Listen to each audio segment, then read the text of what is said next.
Em nome de Deus, o clemente, o misericordioso. Luz, paz e conhecimento para todo o Brasil. Conheça o Islã. Olá, irmãos! Está no ar mais um programa Conheça o Islã, Deus Sabe Mais.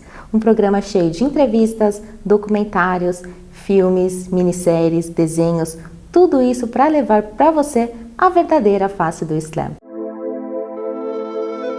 Deus sabe mais. Allahu A'lam.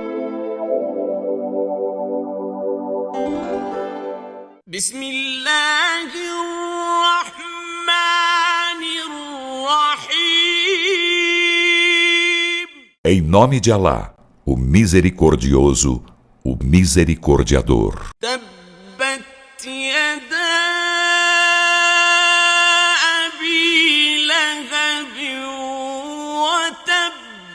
Que pereçam ambas as mãos de Abu Lahab e que ele mesmo pereça.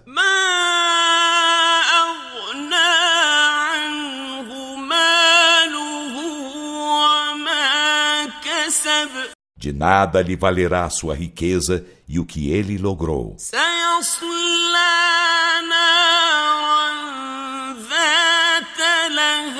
Queimar-se-á em fogo de labaredas.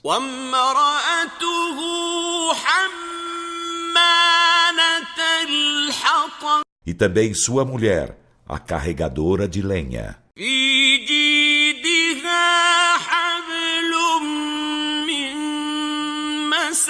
Em seu pescoço haverá uma corda de Masad. Conheça o Islã.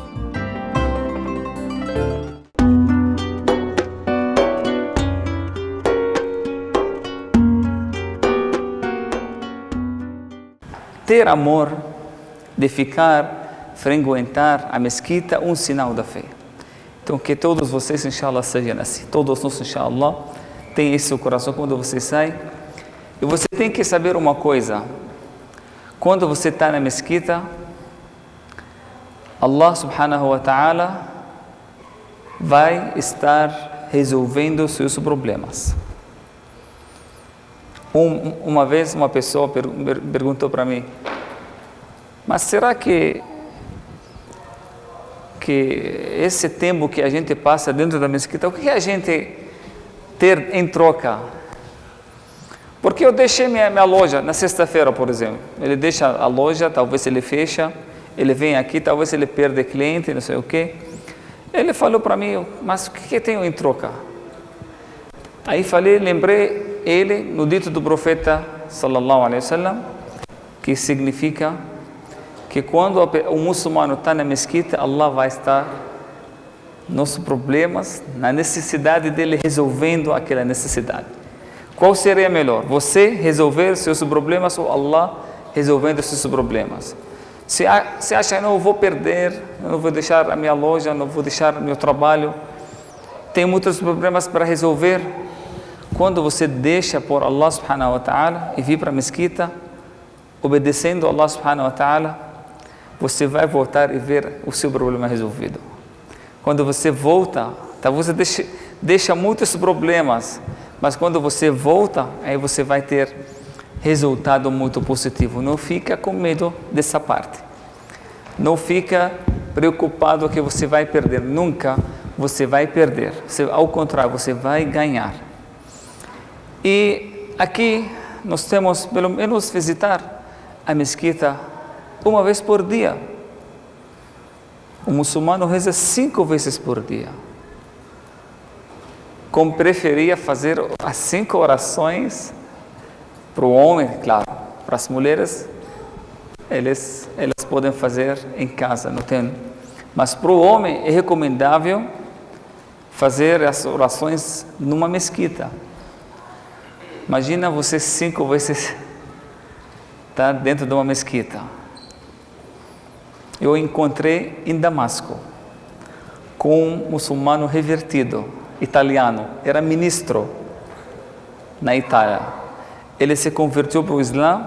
Eu fui para Damasco para aprender o árabe e a religião. Eu fui um dos professores dele. Quando ele passava lá na frente da mesquita, da grande mesquita de Damasco, vocês conhecem, né? Al-Jami' al-Umawi, mesquita de Umayyah. Ele passava porque ele morava, alugou uma casa lá, perto da mesquita.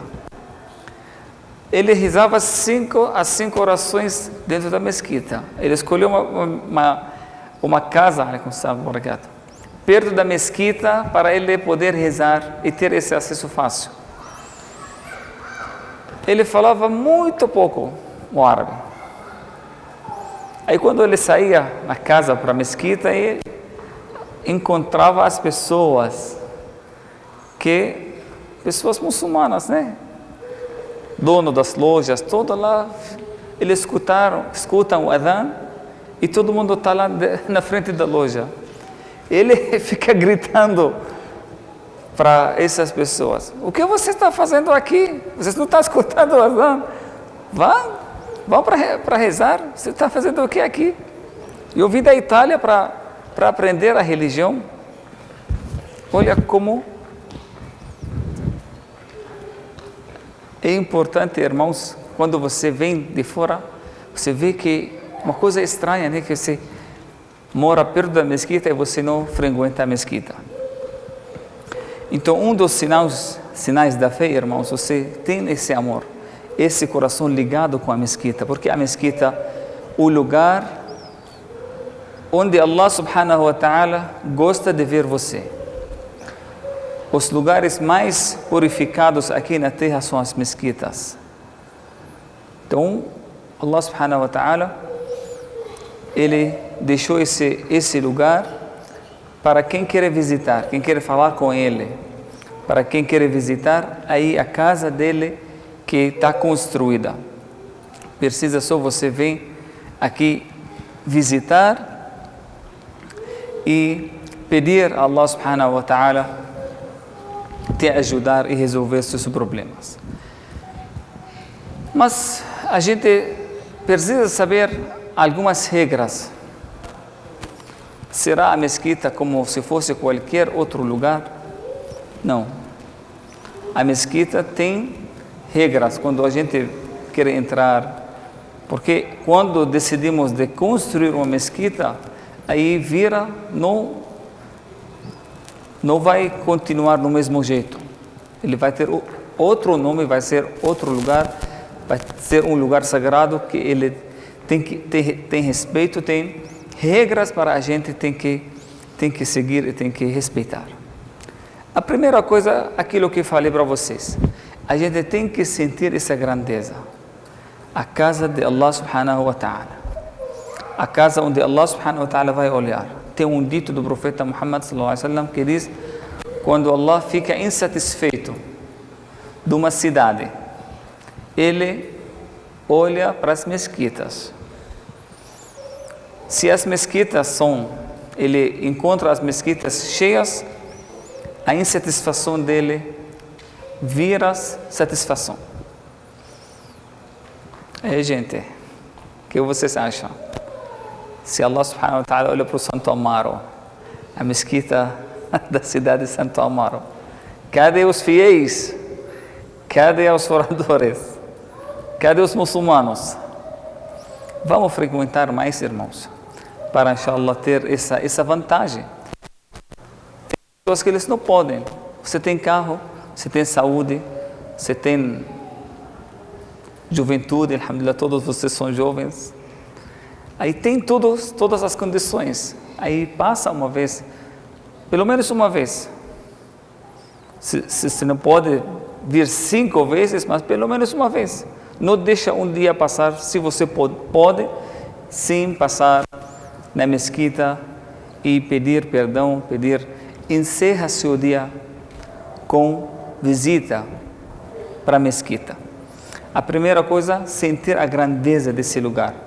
Quando você entrar, quando você vai rezar, quando você tem que sentir a grandeza desse lugar e do dono desse lugar. Que Allah subhanahu wa ta'ala, Ele diz: as minhas casas na terra são as mesquitas. As casas de Allah subhanahu wa ta'ala, claro, Allah não precisa de nada, de numa casa, nem de nada mas uma coisa simbólica. Allah subhanahu wa ta'ala colocou esses lugares como símbolo para você, para todos nós, que um lugar para hidayah, para guiamento, para você receber a misericórdia, receber a bênção de Allah subhanahu wa ta'ala.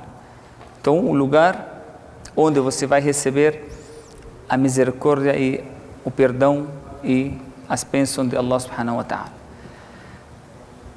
A segunda coisa que você tem que saber quando você vai entrar numa mesquita. Antes de entrar, você tem que se preparar. A preparação. A gente faz isso em qualquer evento, qualquer visita que a gente vai fazer. Depende daquele evento. Você vai para um evento do alto nível, aí você fica mais, escolhe a roupa mais bonita, você vai ser muito chique, você vai encontrar não sei com quem. Aí é a mesma coisa, você tem que se preparar.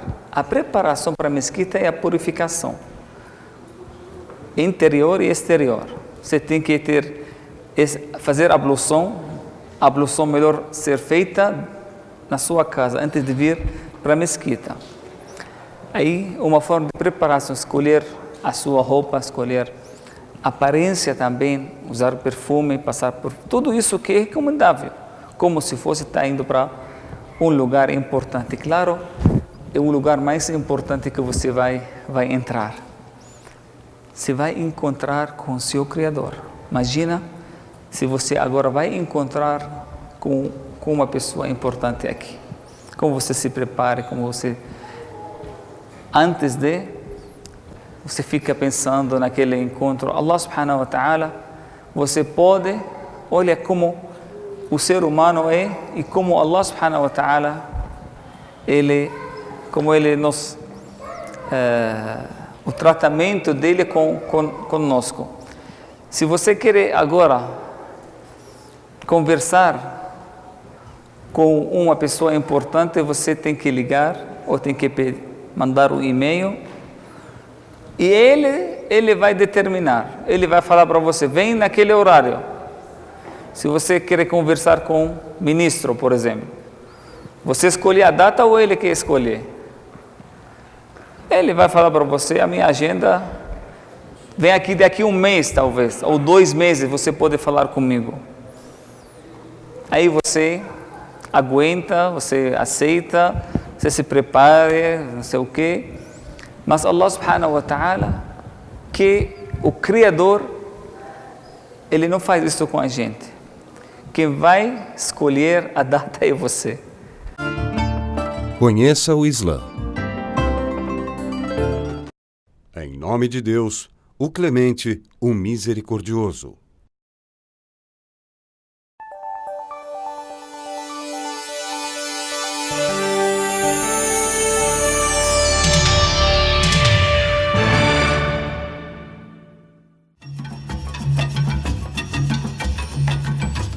O milagre das formigas.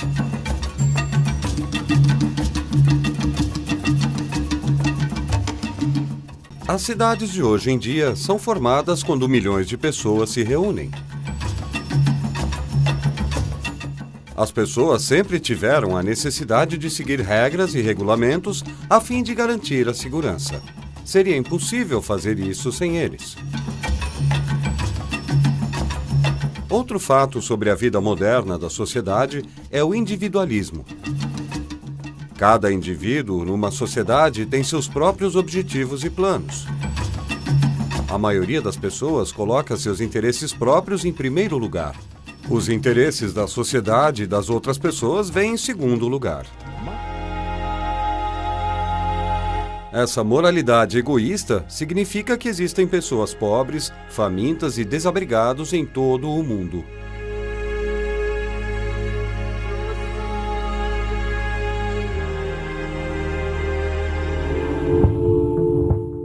Imaginemos agora uma cidade gigante.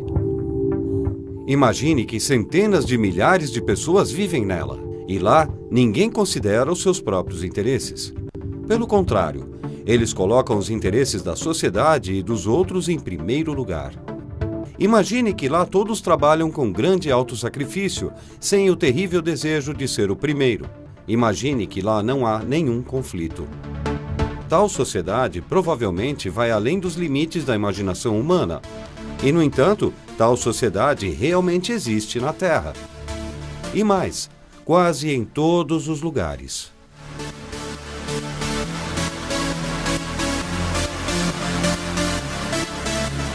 Os seres vivos que compõem essa sociedade milagrosa são as formigas.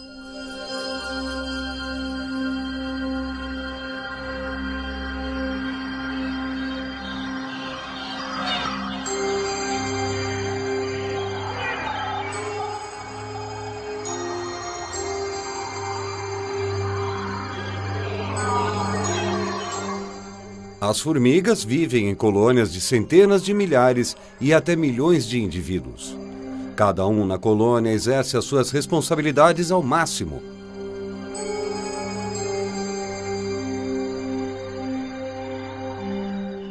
Nenhuma cria qualquer problema referente ao seu cargo ou função.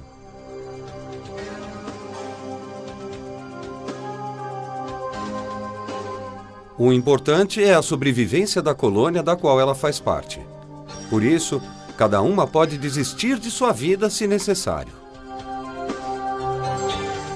É impossível encontrar um indivíduo com fome ou desabrigado. Isso porque há uma enorme cooperação, harmonia e partilha entre eles. Como você pode ver, mesmo uma única gota de água é compartilhada.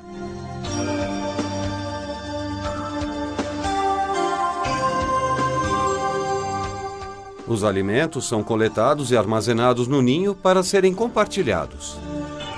Não há absolutamente nenhum egoísmo entre as formigas. Nenhuma é inútil.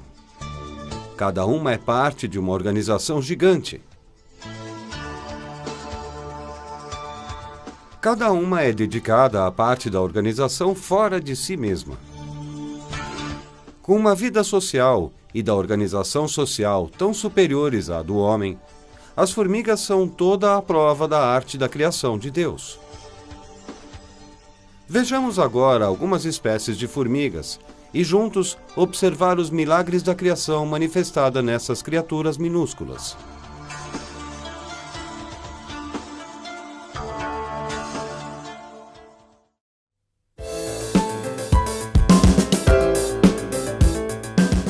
Formigas tecelãs.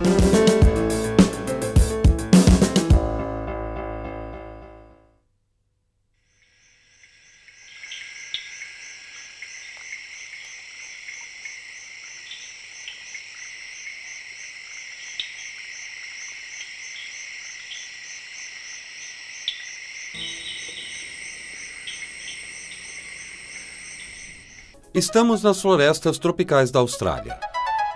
Estas árvores abrigam uma das colônias mais bem organizadas do mundo, as formigas tecelãs. Apenas 6 milímetros de comprimento, as formigas tecelãs constroem seus próprios ninhos.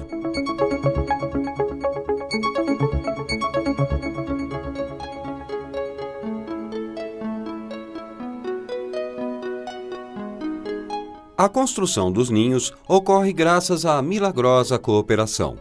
Os principais materiais utilizados são as folhas.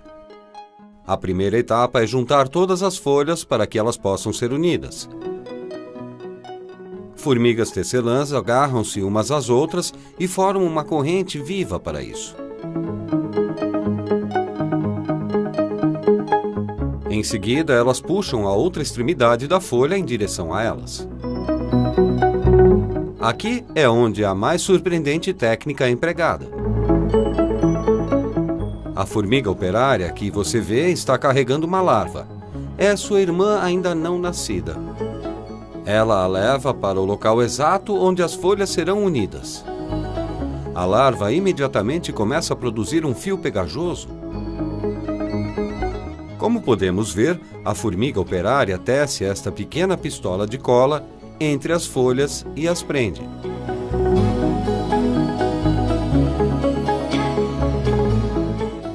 Formigas adultas são incapazes de produzir o fio usado como cola. A pequena larva dá todo o material que necessitará para si pelo bem da colônia. E seus são todos aqueles que estão nos céus e na terra. Tudo lhe obedece.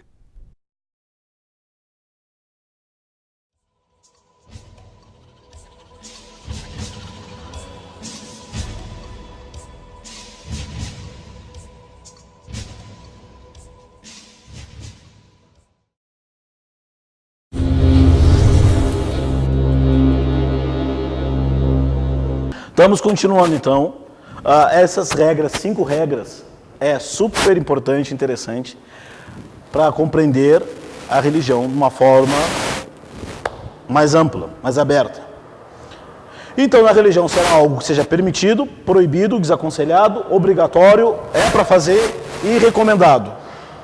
Quando o profeta disse, não coma com a mão direita, quando o profeta disse, coma com a mão direita, coma ou beba com a mão direita. Vocês disseram que é recomendado, uma recomendação. E como eu consigo transformar essa recomendação em ordem, se eu quiser, se eu for um bom advogado, tenho uma boa lábia? Então você vê, as ordens, os verbos, na época do profeta Muhammad, as pessoas tinham compreensão não igual de todo mundo. Mas existem indícios que podem tornar aquela recomendação ordem. Por exemplo, o profeta disse, coma com a mão direita e não coma com a esquerda. Agora, comer com a mão direita é recomendado ou é obrigatório? Falou assim. Então é a ordem. Coma com a mão direita e não coma com a esquerda. É recomendado ou obrigatório? Agora virou obrigatório. É o ágio. Mas, dentre outras regras, nós vamos saber agora o que representa isto. O que representa. Eu só estou dando um esboço do que nós vamos tratar hoje. Se der tempo, vamos falar de mais coisas. Tá? Vamos ver. Sim.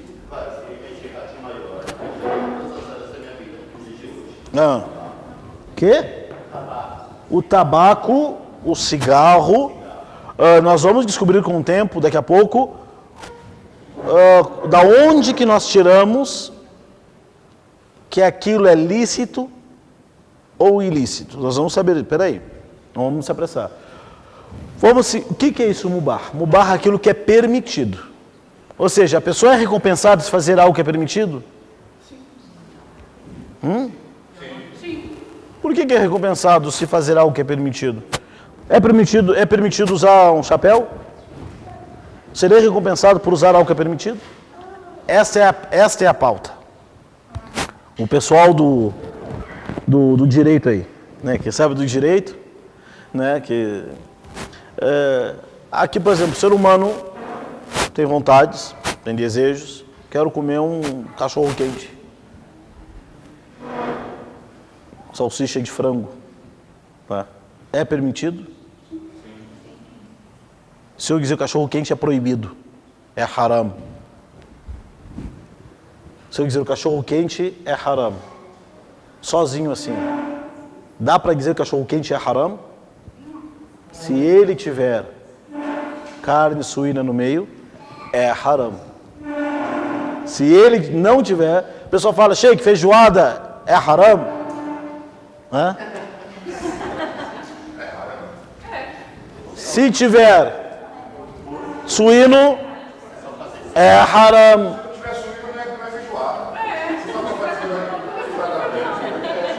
Daí não é.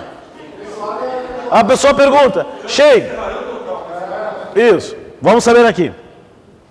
O mubah significa permitido. Dormir de tarde é permitido? É sunna. Não, tô dizendo. Tem. Dormir. As coisas mundanas, o dia a dia, a princípio, tudo é permitido. A princípio, tudo é permitido, desde que não leve para esse lado. Wa alaikum assalam. Vamos saber o que é preso. Vamos começar pelo pecado, por aquilo que é errado. Haram não quer dizer pecado. Literalmente, haram é uma coisa, pecado é outra. Não faz sentido. Haram significa ilícito. Significa inviolável. Você escuta a palavra mesquita sagrada em árabe, como que é? Al-Masjidul Haram. Significa mesquita do pecado? Então, haram tem que ter outro sentido. Isso. Ó, vamos ver. A palavra haram, ou haruma, significa ilícito, inviolável, consagrado. O pessoal pergunta, ô sheik, o senhor é sheik? Falo, sou. E aí, a pessoa faz aquelas brincadeiras sem graça, né? Ah, então o senhor é sheik, o senhor tem um harém. Com todo o respeito, eu não falo quem é preenchido meu harém. Se for homem, eu falo, vou dizer quem é que fica lá no meu harém. Mas a gente tem que manter a posição. Não perder a elegância. Né? Claro que a gente não vai falar, né? Dá vontade, mas não fala. Né? Não, mas as pessoas perguntam, sheik, o senhor tem um harém? Por que eles perguntam isso? Que está na televisão, está na novela, está no gibi. Daí eu pergunto, o que é um harém? É onde ficam as mulheres, os odaliscas dançando? Não, Habib. Harém, em árabe, é o haram ou haram, que é algo inviolável. Não pode chegar perto, não pode se aproximar. Na casa de qualquer pessoa tem o recinto familiar que fica as mulheres sem lenço, à vontade, que é, o homem vai entrar, deixa eu pegar uma água na geladeira. Não, haram, é o harém.